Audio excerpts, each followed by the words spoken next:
pemahaman seakan-akan hijrah itu identik dengan mengganti model pakaian itu, ini satu hal yang justru tidak tepat ya.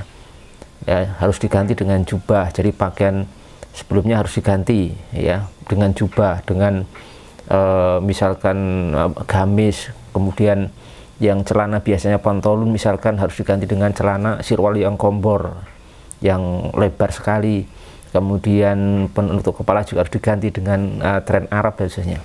Padahal pakaian itu masuk bab adat atau tradisi ya, yang kaidahnya apa? Al aslu fil adati al ibahah. Jadi asal ibadat adat itu, tradisi itu adalah boleh. Jadi segala macam pakaian yang kita kenakan di Indonesia ini pada dasarnya sudah memenuhi syarat, itu sudah termasuk pakaian syar'i karena sudah memiliki fungsi yang utama, yang asasi, yaitu untuk menutup aurat.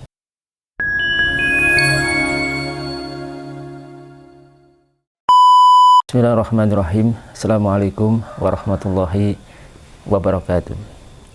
Alhamdulillahirabbil alamin, wassalatu wassalamu ala asyrafil anbiya'i wal mursalin sayyidina Muhammadin wa ala alihi wa sahbihi wa man tabi'ahum bi ihsan ila yaumiddin, tsumma amma ba'd. Ada sebuah pemikiran ataupun keyakinan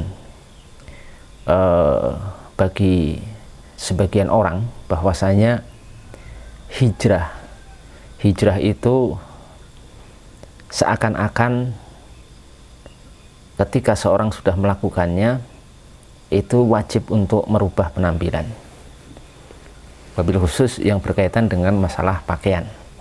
Jadi ketika seorang berhijrah, maka itu seakan-akan diharuskan untuk merubah dan mengganti pakaian yang dia kenakan sebelum hijrah atau yang biasa dia kenakan sebelum hijrah.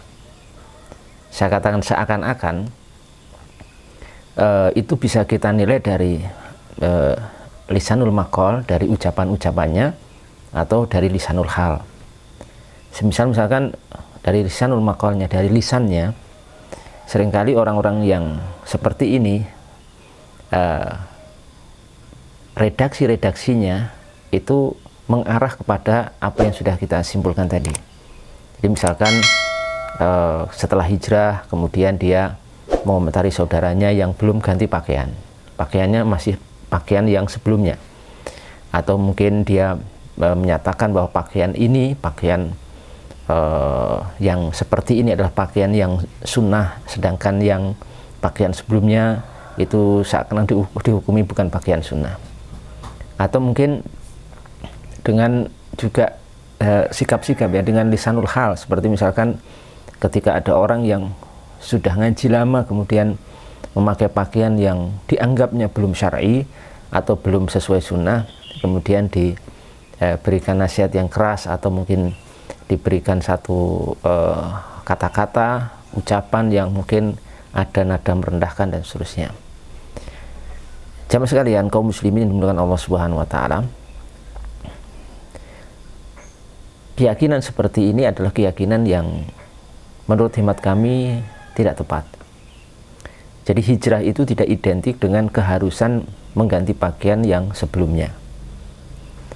Kalau pakaian yang dikenakan sebelumnya itu merupakan pakaian yang sudah syar'i, sebagaimana pakaian yang dikenakan oleh kaum muslimin dan kaum muslimah di Indonesia ini, misalkan sebelum hijrah itu sudah memakai pakaian yang syar'i.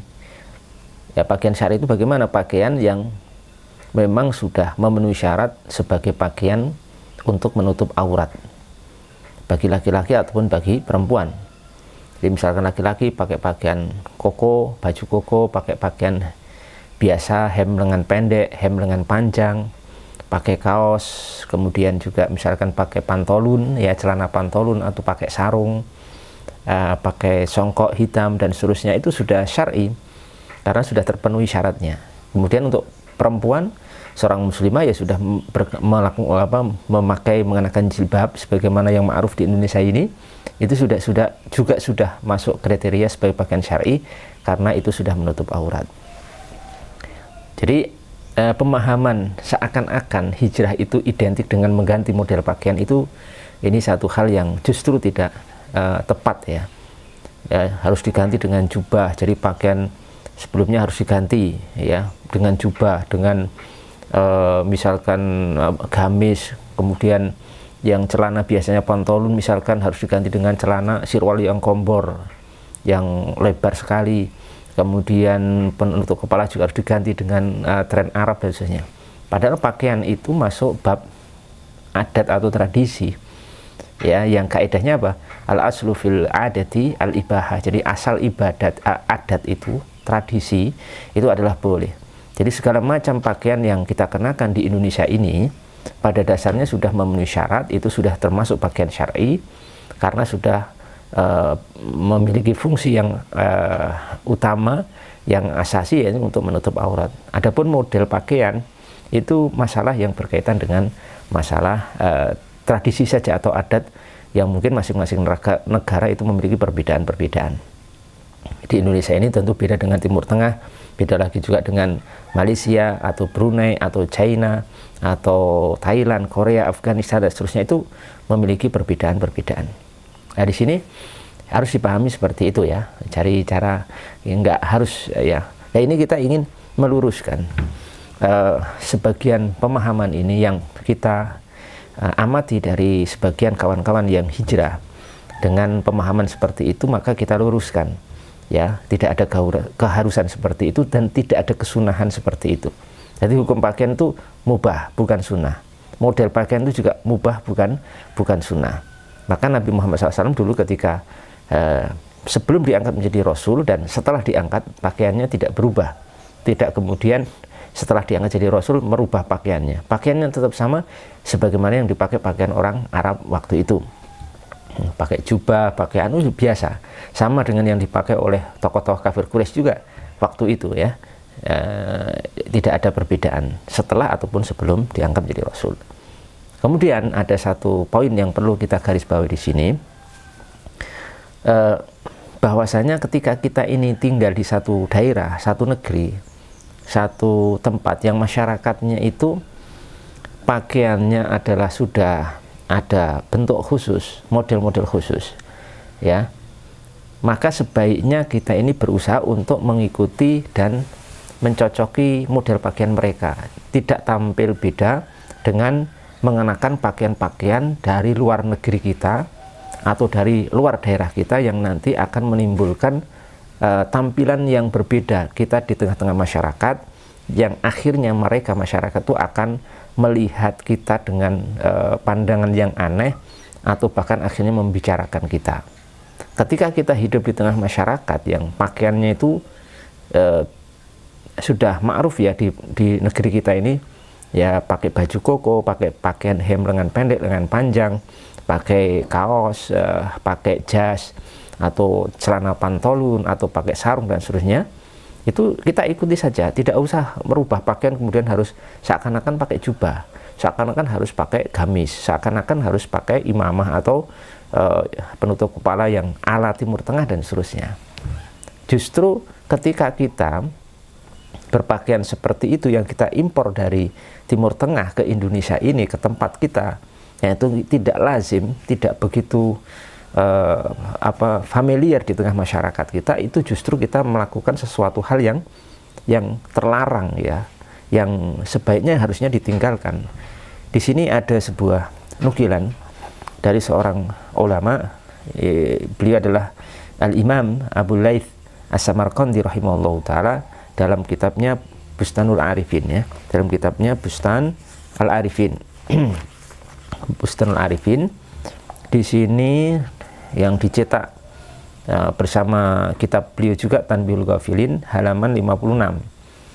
Di situ disebutkan ya, ini kitabnya ya, disebutkan bahwasanya beliau mengatakan rahimahullahu taala, qala al-faqih rahimahullahu taala, berkata al-faqih maksudnya adalah Imam Abu Laith As-Samarqandi rahimahullahu ta'ala, yan bagi li rajuli ayyakuna fi libasihi muwafiqan li aqranihi, seyogianya seorang itu hendaknya pakaiannya itu muwafiqan, menyesuaikan, sesuai sama li aqranihi, dengan teman-temannya, dengan masyarakat sekitarnya, pakaian modelnya, bentuknya dan seterusnya itu sebisa mungkin itu menyesuaikan dengan pakaian mereka. Jangan memakai pakaian-pakaian yang tidak begitu lazim atau tidak biasa dipakai oleh masyarakat di mana kita tinggal.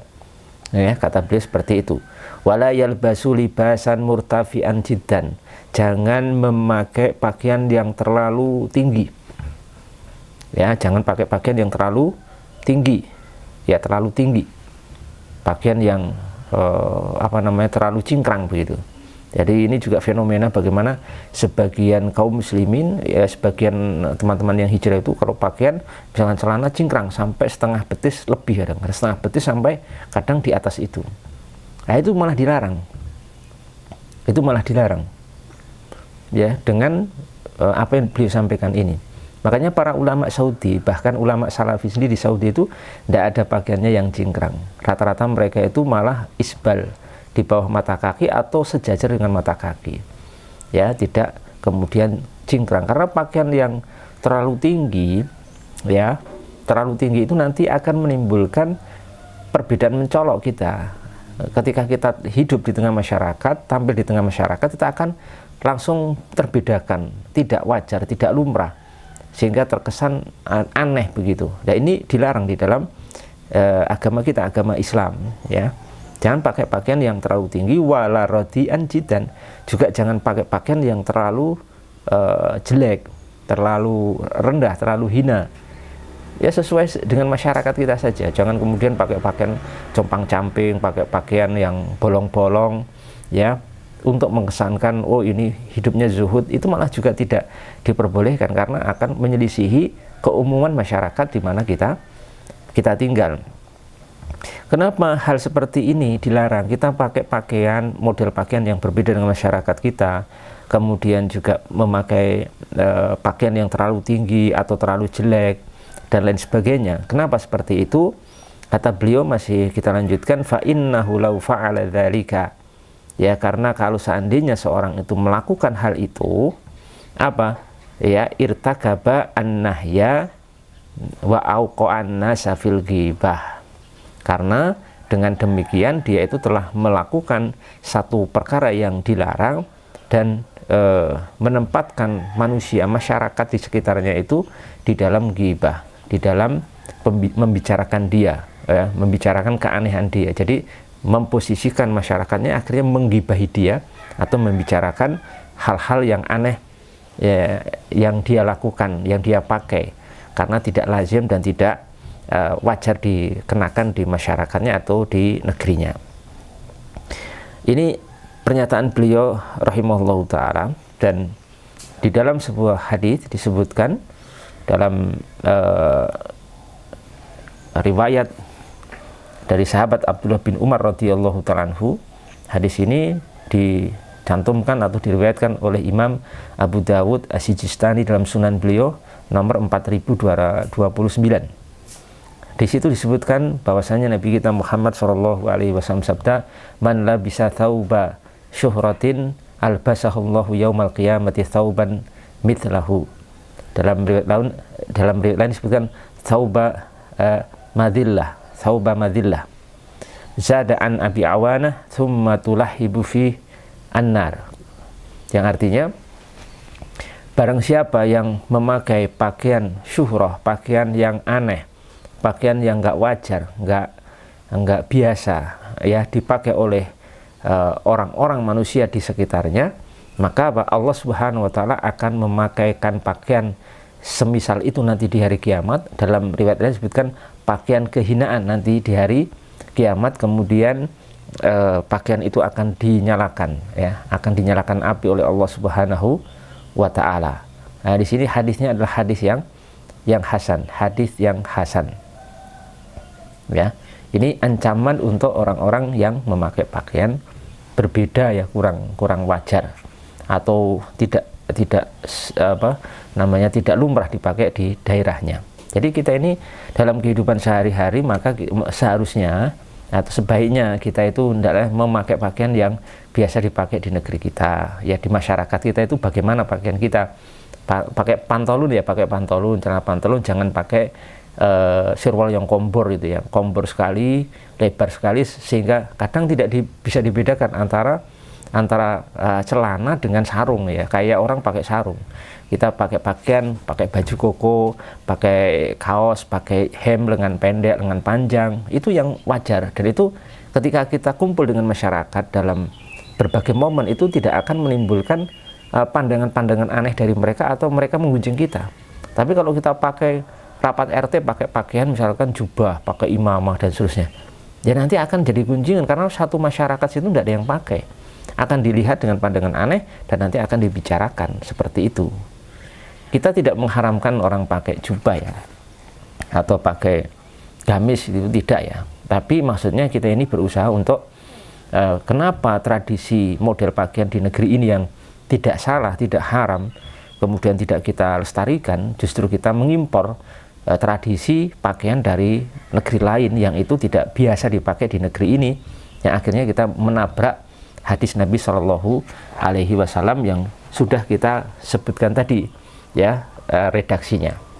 Ya, termasuk di sini ya, mungkin kita perlu tambahkan sedikit satu pernyataan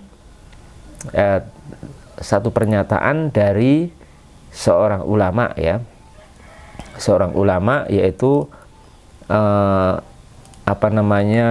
seorang ulama di mana ulama ini menjadi rujukan kita sekalian, bahwasanya ternyata beliau itu adalah Syekh Ibnu Taimiyah rahimahullahu taala.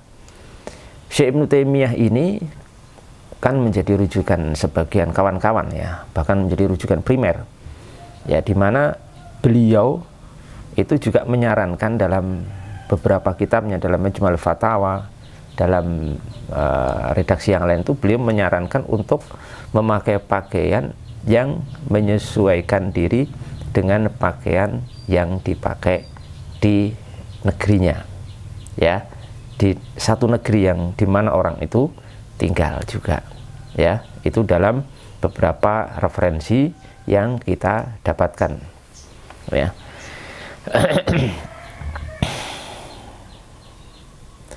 Kemudian juga di sini sebagai penutup pembahasan ini, kita harus pahami bahasanya ketika kita menyelisih satu adat, satu tradisi tertentu, perlu diketahui bahwasanya nantinya kita itu akan mendapatkan sanksi sosial ya.